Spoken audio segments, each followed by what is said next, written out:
Thank you, Mr. Speaker. Mr. Speaker, this evening, let me disabuse this notion that an impeachment process is an attack of the mountain region.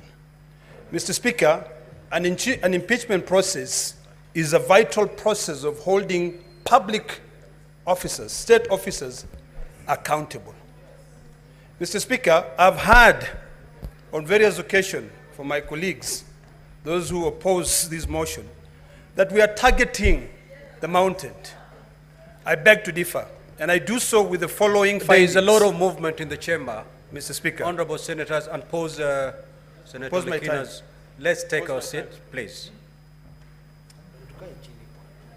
And let us hear the honorable senator in silence. Thank you, Mr. Speaker. Let me begin again by saying I want to disabuse this notion that an impeachment process is an attack of a region. It is not. It is a constitutional process that this House has been given the task to be able to hold public officers accountable.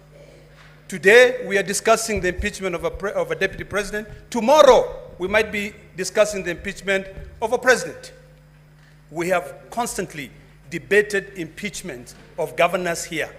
I've never heard at one given time when people come up and say we are targeting a particular community. We are not, Mr. Speaker. Mr. Speaker, we have been entertained this afternoon or the last 2 days with the defense alleging that the shareholding utterances made by the deputy president is that he was referring to the shareholding of a coalition agreement. And Mr. Speaker, we were demonstrated here that the Kenya Kwanza coalition agreed upon how they can be able to share different, positions in government. In fact, I thought they would say that the Speaker of this House was also negotiated. I believe when the Speaker of this House was proposed to be voted for, he was voted for by all the senators. And never have I seen the Speaker giving preference to the people of the coastal region.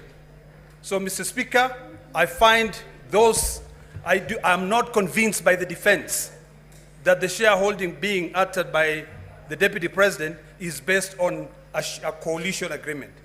Mr. Speaker, the defense attempted to respond to the allegation on ground 8, whereby they say that the utterances of the deputy speaker violate section 132 of the Penal Code. It is important for us to know what section 132 of the Penal Code says.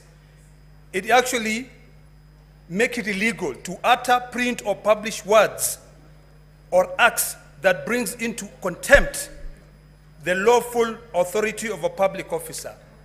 The decision made by Justice Esther Maina in her capacity as a judge of the High Court is protected by the position that she holds.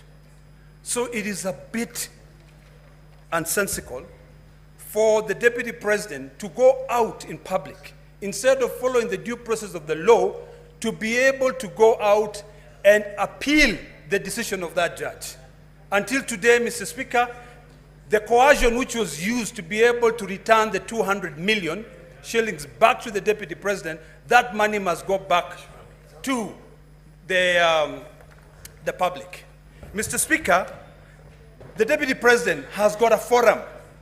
Article 240 of the Constitution puts him as one of the key members in the National Security Council. He has got a forum to be able to go out there and express his dissatisfaction with the NIS. When he calls a press conference and outright says that the Director General of the National Intelligence has completely brought that service into a halt, he was exposing the secrets of this country, and what he was doing is that he was actually saying that we have got no control. Mr. Speaker, if for anything, today I'll cast my vote based on various issues. One, on shareholding. Two, on the violation of Section 132 of the Penal Code.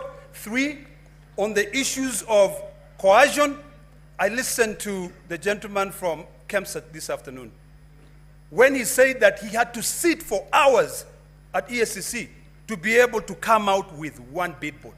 One. He was called on the 11th. When the defense were trying to justify that, instead of actually reading the recommendation made by the Senate, they were going through the submissions of one of the witnesses who appeared before my Committee of Health. So, Mr. Speaker, I'm convinced. Senator Seki.